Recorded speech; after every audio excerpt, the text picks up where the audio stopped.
Ko te rā pare.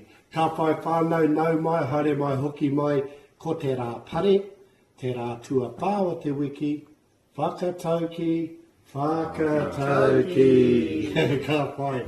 Settling something, or a sentiment, or a discussion, laying a figure of speech, a narrative of the old people, Whakataukii.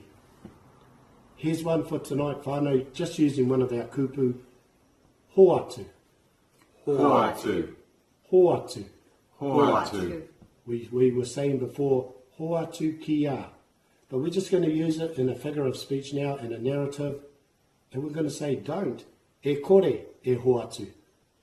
E kore e HOATU. Ka pai. E kore e HOATU.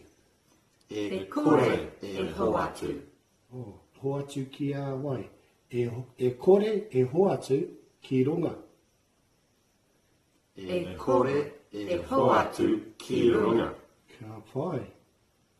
E kore e HOATU ki runga. Tātou. E kore e HOATU ki runga. Someone just gave the hint away. We'll show you where ki runga is. Let's try it. E kore e HOATU ki runga. Ka pai.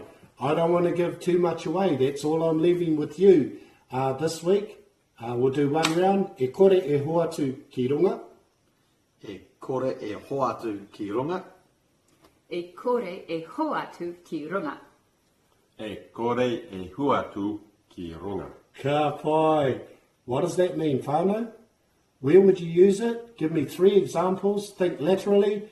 Don't pick 3 same things. Give 3 different expressions for that, and maybe 3 different places where you could use it.